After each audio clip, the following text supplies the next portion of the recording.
እኛ እንደሸወደን እኛ እንዳታለል እነሱንም አታሏቸዋል። ታላቁ የዋልድባ ገዳም የዩቲዩበሮች የገበያ ማዕከል እየሆነ ነው። እንዴት ብለህ ተገኘህ እኔ ቤት? ቀጥታ ወደ ኮሜዲያን አሌክስ ቤት ነው የምወስዳችሁ። አብራችሁን ቆዩ። ሰላም ጤና ይስጥልኝ። አሁን ያለሁት ፍቅረ ሰላም ሆስፒታል ነው። ነገ እንኑር እንሙት ሳናውቀው ዛሬ ከእግዚአብሔር ፊት ብንቀርብ ምን ብለን ልንመልስ እንደምንችል የማናቅ ሰዎች ነው። ታስቀድሳላችሁ፣ ግን ታስቀድሳላችሁ።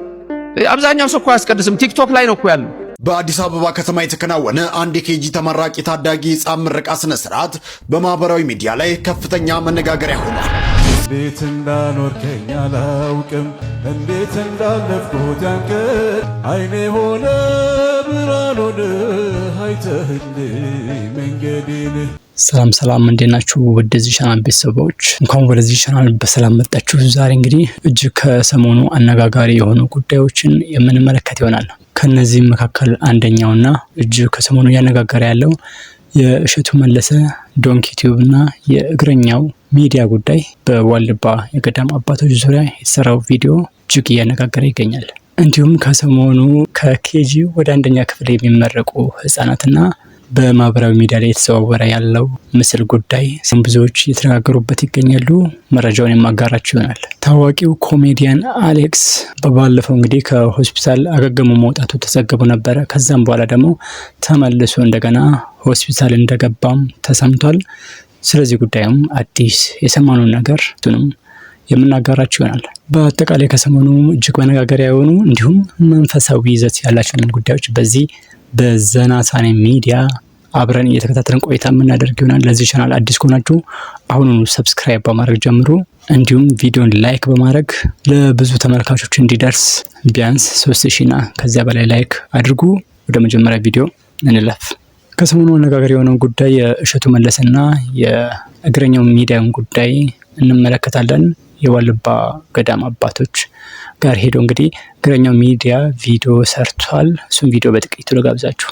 እኛ እንደሸወደን እኛ እንዳታለል እነሱንም አታሏቸዋል። ምክንያቱም ምንድነው ያታላቸው?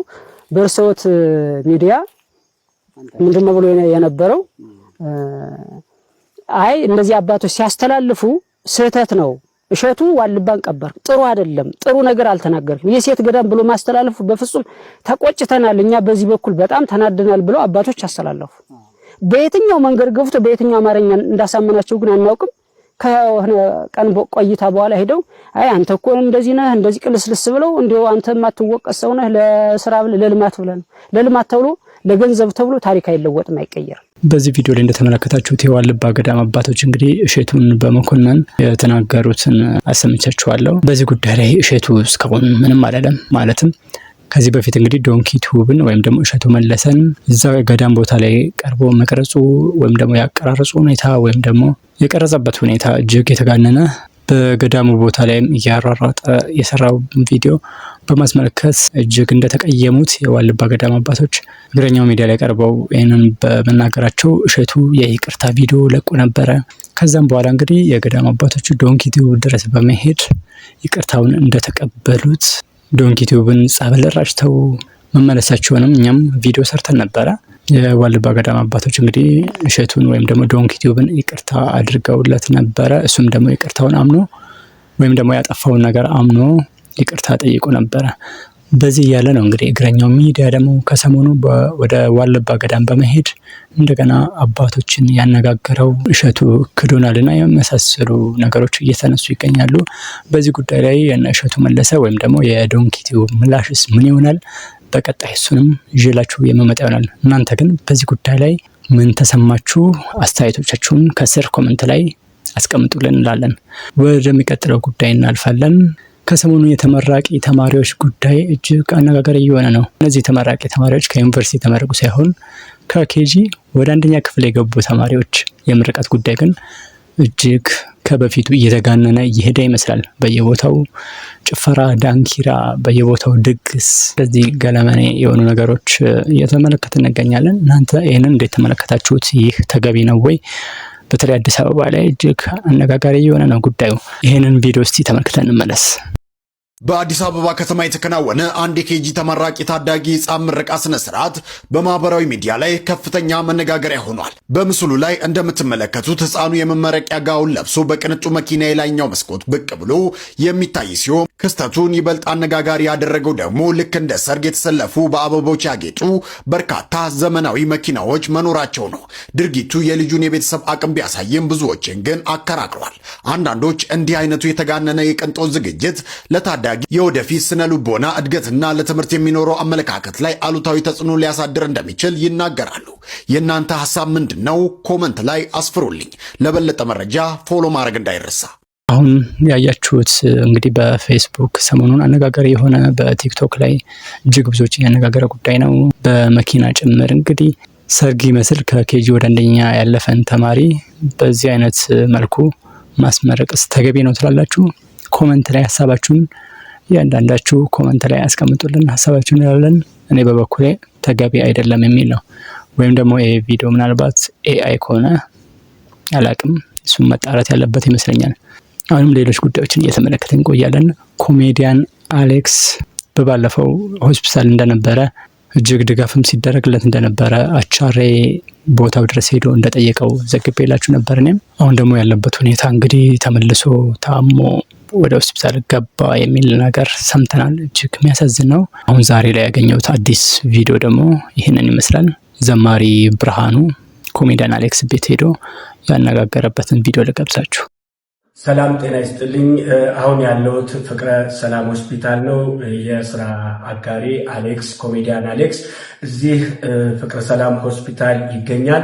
እርግጥ ነው ከባለፈው በእናንተ እርዳታና በእናንተ ጸሎት ወደ ማገገሙ ደርሷል። ነገር ግን አሁንም ዘላቂ የሆነ ሕክምና ስለሚያስፈልገው ከዚህ በታች ባለው አካውንት እየገባችሁ እንድታግዙት ጥሪያችንን ማስተላለፍ እንወዳለን። ቀድሞ ላደረጋችሁት እግዚአብሔር ይስጥልን ማለት እንወዳለን። አሁንም ለምታደርጉት እግዚአብሔር ይስጥልን፣ እግዚአብሔር ያክብርልን። ከስራ አቋርጦ በሆስፒታል መቆየት ሌላው አደጋ ነውና እባካችሁ እንረባረብ ማለት እወዳለሁ። አመሰግናለሁ። እንዴት ብለህ ተገኘህ እኔ ቤት? ሰላም ወደ ቲክቶክ ቤተሰቦች፣ እንግዲህ ቀጥታ ወደ ኮሜዲያን አሌክስ ቤት ነው የምወስዳችሁ። አብራችሁን ቆዩ፣ ተከተሉ። አሌክስ እንዴት ነህ? ጤና ይመስገን ፈጣሪ። ለውጥ አለ? አዎ። አሁን ያለበት ሁኔታ እንዴት ነው? እስቲ አሁን ያው በድጋሚም ገብቼ ነበር ሆስፒታል።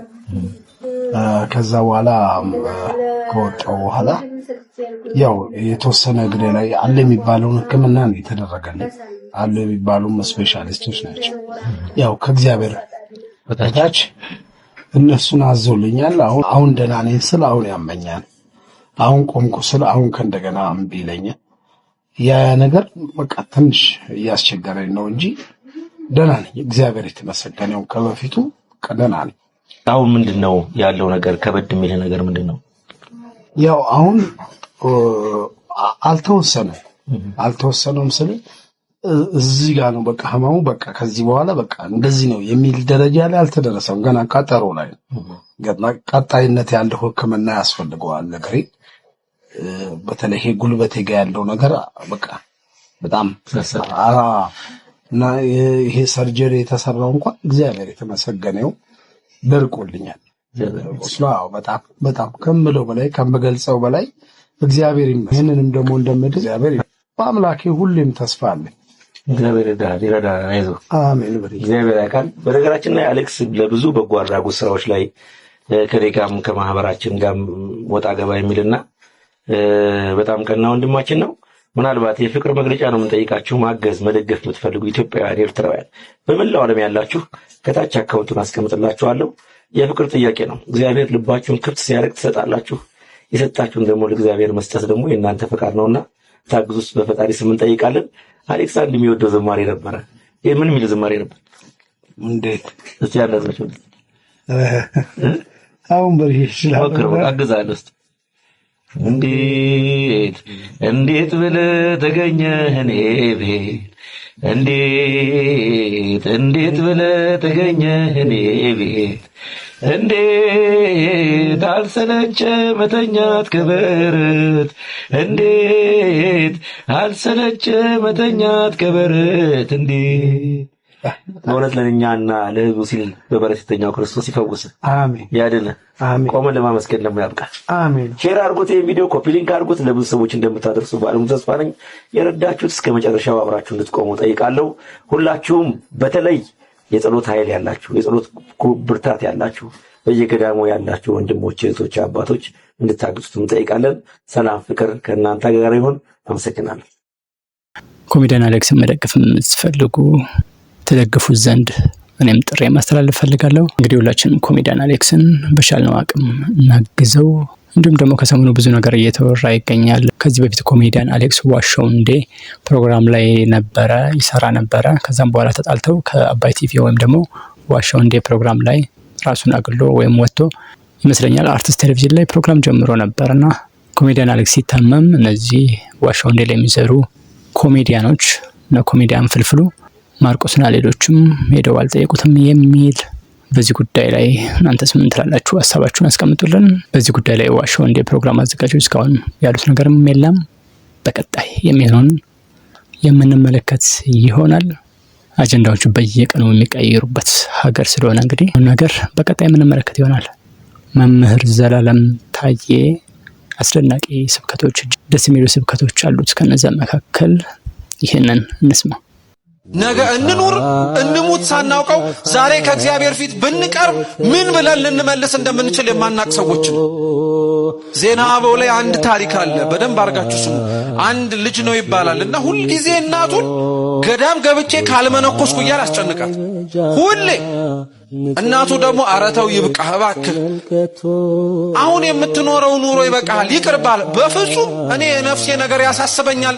ገዳም ገብቼ ካልጾም፣ ካልጸለዩ፣ ካልሰገድ የትህርምት ጽኑ የሆነ ህይወት ካልኖርኩ ምን ዋጋ አለው አለ። ብትለው ብትሰራው እምቢ አለ።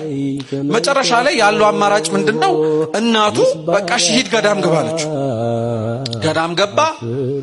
እንደተናገረው እጾማለሁ፣ እጸልያለሁ፣ ሰግዳለሁ፣ መጸውታለሁ፣ ትህርምት ህይወት ውስጥ እኖራለሁ እንዳለው ምንም ሰነፎን ስንት ሰው ከቤቱ ቤተክርስቲያን ውስጥ እኖራለሁ ብሎ መጥቶ ይሞታል ማለት ነው። ሙት ሆኖ ሬሳውን ይዞ የሚንቀሳቀስ ሰው ማለት ነው። ስለዚህ ይሄ ሰው ገዳም ውስጥ ገባ፣ ሰነፍ ሆነ፣ ቆየ። በእድሜ ምንም ሊስተካከል አልቻለም። እየሰማችሁ ነው? ምንም ሊስተካከል አልቻለም። ቀጠለ። መጨረሻ ላይ የተወሰነ ጊዜ ከቆየ በኋላ እናቱ እንደሞተች ሰማ። አዘነ፣ አለቀሰ። ሄዶ አይቀብራት ነገር ገዳም ስለገባ አልወጣም አለ። እያለቀሰ እያዘነ እዛው እንቅልፍ ወሰደ እና እግዚአብሔር ራእይ አሳየው። ጻድቃን በቀኝ ኃጥአን በግራ ቆመው ከክርስቶስ ፍርድ ሊቀበሉ ወይ ሲኦል ወይ ወደ ገነት ሊገቡ ማለት ነው። እናቱ በግራ በኩል ቆማ አያት፣ ሲኦል ልትገባ ማለት ነው። ይሄ አይግረማችሁ። እሱ ደግሞ ከእናቱ ጀርባ ተሰልፎ ሲኦል ሊገባ አየ እና እናቱ አየችውና ምን እንዳላችሁ ታውቃላችሁ? አንተ ለነፍሴ ድህነት ብዬ ገዳም ገባው አላልከኝም እንዴ? ምን ታረጋለህ እኔ ጋር ተሰልፈህ አለች። አፈረ፣ በጣም አፈረ። ልዳን ብሎ የሄደው ሰውዬ የሚድንበት ቦታ ላይ ሆኖ መኖር ግን አቅቶት ስለነበር በጣም አዘነ። ክርስቶስ ወዲያውኑ መልአኩን ላከና ምን አለ መሰላችሁ? በተመሳሳይ ስም የሚታወቅ ሌላ መነኩሴ ነው አምጣልኝ አልኩ እንጂ እሱን አይደለም። እሱን ነፍሱን መልስለታል። ወዲያውኑ ከሚያየው ራእይ ነቃ፣ ደነገጠ፣ ፈራ። ወዲያውኑ ስንፍናውን ትቶ በጉብዝና በንጽህና በቅድስና ቃል የገባውን ህይወት መኖር ጀመረ እና ህይወቱ ተለውጦ የተስተካከለ ኑሮ መኖር ሲጀምር ገዳም ውስጥ በስንፍናው የሚያውቁት ሰዎች በሙሉ ተሰብስበው አረ ይበቃሃል፣ ጾምህ፣ ጸሎትህ፣ ስግደትህ፣ ትህርምትህ ህይወትህን እንዳያሳልፈው አሉት። ይህ መነኩሴ ምን ብሎ መለሰላቸው? እናንተ አልገባችሁም። የእናቴን ክስ ሰምቼ መቆም ከከበደኝ እግዚአብሔር ፊት እንዴት ብዬ ልቆም እችላለሁ? ፍርዱን ስሰማል።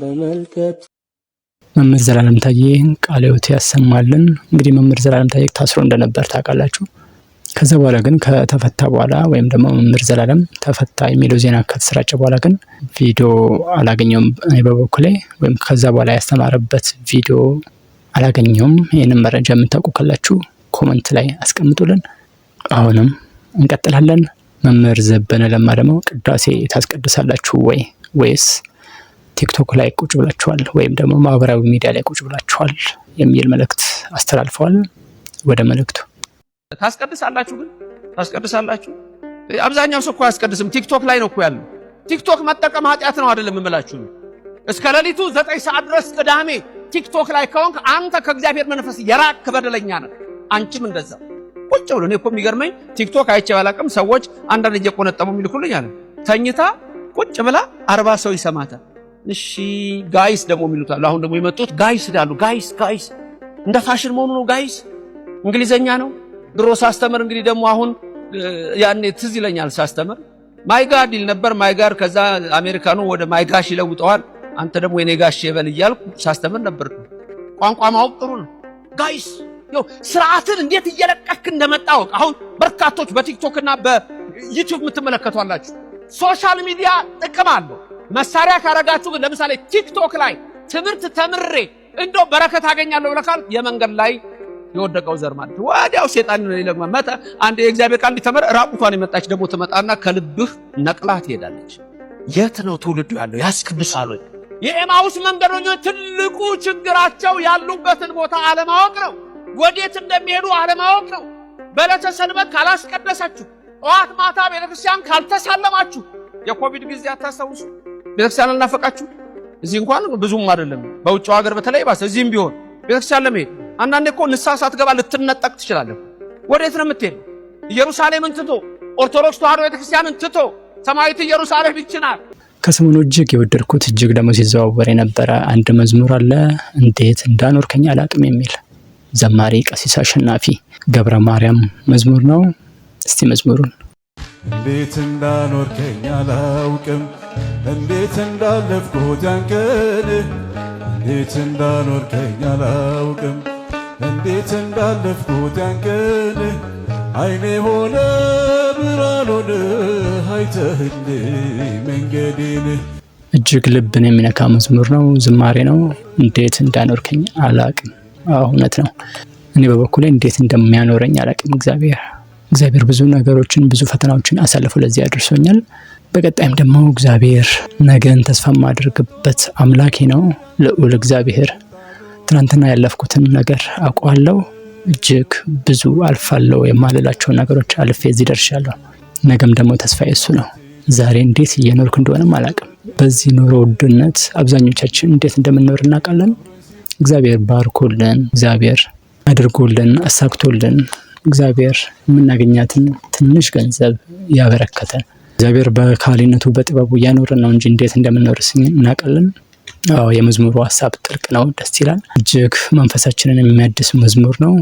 ኑሮ ተወዷል፣ ነዳጅ ጨምሯል፣ ኑሮ ተወደደ፣ ትራንስፖርት ጨመረ፣ የቤት ኪራይ አለብን፣ ቤተሰቦቻችን ከጀርባ የምናግዝ ብዙዎቻችንን፣ ትዳር አለ፣ ትዳር ራሱን የቻለ ወጪ አለው። ግን እግዚአብሔር በጥበቡ ያኖሩናል። ስለዚህ እንዴት እንዳኖርከኝ አላቅም እያልን እግዚአብሔርን የምናመሰግንበት ዝማሬ ነው። መዝሙሩን ታደምጡ ዘንድ ግብዣዬ ነው። ማህተም አለ ከረንገት ላይ? አዎ። አይታይም ግን ይታያል። ይሄው ትርጉሙን ታውቀዋለህ? ማህተም ምን ማለት ነው? አዎ። ምን ማለት? የሥላሴ ልጅነት ማህተብ። እሺ፣ ቀዩ፣ ነጩ፣ ጥቁሩ የምን ምሳሌ ነው? በልጅነታችን ክርስትና ስንነሳ አንገታችን ላይ የሚታሰርልን ስንጠመቅ እሱን አረ ሳቆ። የመጀመሪያ ጥያቄ እሱ። እሺ፣ እናንተ ተሳተፉ። ሁለተኛ ጥያቄ፣ አምስቱ አዕማደ ምስጢራት ምን ምንድን ናቸው? ሚስጥረ ጥምቀት፣ ሚስጥረ ቁርባን፣ ሚስጥረ ሥላሴ፣ ሚስጥረ ስጋዌ፣ ሚስጥረ ተክሊል። ሚስጥረ ተክሊል አይደለም፣ ሚስጥረ የመጨረሻው ሚስጥረ ትንሣኤ ሙታን። የመጨረሻን ጥያቄ ልጠይቅህ፣ ፕሮቴስታንት የማትሆንበት ማንኛ ምክንያት ምንድን ነው? እኔ በኢየሱስ ክርስቶስ የባህሪ አምላክነት ስለማምን፣ አዳኝነት ስለምታምን። አዎ። እና የባህሪ አምላክነቱ ከሌላ አካል የራሱ አምላክ የሆነ በስጋ የተቀለጠ ስለሆነ ነው። ጀግና ነህ። እግዚአብሔር ምስክሬ ነው። እስከዛሬ ካገኘኋቸው ኦርቶዶክስ ያንተ በጣም የተሻለ ነው። በርታልኝ። ይሄው እንደው ነበብ አድርግና ከዛ ድረስ ነው የመጣው። ኃጢአትም ይስበኛል፣ ከእግዚአብሔር ጋር አድርሻለሁ። እግዚአብሔር ይረዳናል። ድንግል ማርያም ትረዳኛለች፣ ቅድስት ሐና ትረዳኛለች። እግዚአብሔር አይተወኝም። እንደማልችል ያውቃል። እኔ እንደማልችለው ያውቃል። እግዚአብሔር ይረዳኛል፣ አያሳፍረኝም። የኢትዮጵያ ሕዝብ ደግሞ ደግ ነው፣ ይረዳናል። እናቴን ያድንልኛል፣ ያድንሻል። ተስፋ እንዳትቆርጪ፣ ለኔ ብለሽ ጠንክሪ። ለዛሬ ያዘጋጀንላችሁ ቪዲዮዎች እነዚህን መስሉ ነበረ። ውድ የዘናታኔም ሚዲያ ቤተሰቦች፣ ይህ የዘናታኔም ሚዲያ የዩቲዩብ ቻናል እንግዲህ የናታኔም ሚዲያ ሁለተኛው ቻናል ነው። ናታኔም ሚዲያ እንደምታውቁት ከ100,000 በላይ ሰብስክራይበር ያለው ነው። ነገር ግን ቪዲዮ እንዳለቅ ለጊዜው እገዳ ተጥሎብናል ከዩቲዩብ ጋር አለመስማማት ላይ ነን። ይህ እንግዲህ በቀጣይ የሚፈታ ይመስለኛል። አላቅም መቼ እንደሚሆን ከወራቶች በኋላ ምናልባት እዛ ላይም ቪዲዮ መለቅላችሁ ይሆናል። ግን ይሄኛውን ቻናል ሰብስክራይብ አድርጉ፣ ዋናውን ቻናልም ሰብስክራይብ አድርጉ። በዚህ ተደግፉ ዘንድ ታበረታቱ ዘንድ ቀጣይም እንግዲህ እጅግ የሚያስተምሩ ቪዲዮዎችን እንድለቅላችሁ እናንተም ላይክ፣ ሼር፣ ኮመንት ያደረጋችሁ ታበረታቱ ዘንድ ስል ጠይቃለሁ። ሄኖክ ነበርኩኝ። አብዛኞቻችሁ ናታኔም ሚዲያ ላይ ታውቁኛላችሁ። ሄኖክ ነኝ ከዘናታኔም ሚዲያ። ይህ የዩቲዩብ ቻናል ደግሞ ሞኔታይዝ ሆኖ ለወደፊት ይሳካል ብዬ ተስፋ አድርጋለሁ። ለጊዜው ዲሞኔታይዝ ሆኗል፣ ወይም ደግሞ በፊት ሞኔታይዝ ሆኖ ነበር። አሁን ግን ዲሞኔታይዝ ሆኖ ድጋሚ እንግዲህ እየተንቀሳቀስንበት ነው። ከዚህ በፊት የነበሩ ከ2 ዓመት በፊት የነበሩ ቪዲዮዎችን በሙሉ ደልተን እንደ አዲስ እየተንቀሳቀስን ነው። መንፈሳዊ ቪዲዮዎችንም እያጋራ እንገኛለን። በቀጣይ ምናልባትም በሌሎች ቋንቋዎችም በኦሮምኛ ምናልባትም በእንግሊዘኛም ያደረግን በቀጣይ እንቀጥላለን። ቻናል ከነ ሰብስክራይብ ጎዳ ሰብስክራይብ ቱ ማይ ቻናል ጋይስ ቻናሉን ሰብስክራይብ አድርጉ፣ ላይክ አድርጉ። ባይ ባይ። በቀጣይ በሌላ አስተማሪ ዝግጅት እስክንገናኝ እስከዛው ሰላም ያቆየን። ባይዞይ ባክግራውንድ ላይ ታችሁታል። ባክግራውንድ ያምራል። በጣም ቀለል ባለ ነገር ነው እየሰራው ያለሁት። በቀጣይ እሱንም ዩቲዩብ ገንዘብ ካመጣ የምናሻሽለው ይሆናል። እንዲሁም ማይክ የለኝም። ምንድነው እየተጠቀምኩ ያለሁት? በስልክ ነው። ማይክ በቀጣይ የምንገዛ ይሆናል። ለውጥ ይኖራል በቀጣይ ብዬ አስባለሁ። እንዲሁም እየቀረጽኩ ያለሁት ደግሞ በስልክ ነው። እሱም በስልክ ብቻ ነው የምንቀሳቀሰው።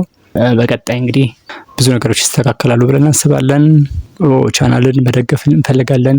ብናግዝ ብላችሁ የምታስቡ ቻናሉን ለማገዝ በዚህ አካውንት ያቅማችሁን ከ100 ብር ጀምራችሁ 500፣ 1000፣ 100,000፣ 200,000 ጣሪያው 1 ሚሊዮን ብናደርገው እንቀበላለን። መቀለድ ይቻላል። እስኪ ጠብቃለሁ ቴክስት። ለማንኛውም የዛሬው ዝግጅት በዚህ ተጠናቀቀ። እንግዲህ ቀረጻ ላይ ያጋጠሙኝ ነገሮች መጨረሻ ላይ ባስቀምጣላችሁ ደስ ይላል። ብዙ ነገሮች ኤዲት ተደርገው ነው እዚህ የሚቀርቡት። በፊት እንደውም እንደዚህ አላወራም ነበር እኮ። አሁን ግን ልምዱ ሲኖራችሁ እንደዚህ ካሜራ ላይ ያወራችሁ ትመጣላችሁና ሁላችሁም ዩቲዩብ ቻናል ክፈቱ፣ ተንቀሳቀሱ። የምን ዝምታ ጠቃሚ ነገር በተለይ ብታጋሩ የሚል ሀሳብ አለኝ። የዛሬውን ጨረስኩ። ባይ ባይ። እግዚአብሔር ኢትዮጵያንና ሕዝቦቿን ሁሉ ይጠብቅ ይባርክ። ለሁላችሁም ግን ከሁሉ በላይ ሰላምን ይስጠን፣ ጤናን ይስጠን። በቀጣይ በሌላ ቪዲዮ እንገናኛለን። ሰላም። ደሞ እሁድ መጣ ግራዋ እንጠጣ። ያዝ እንግዲህ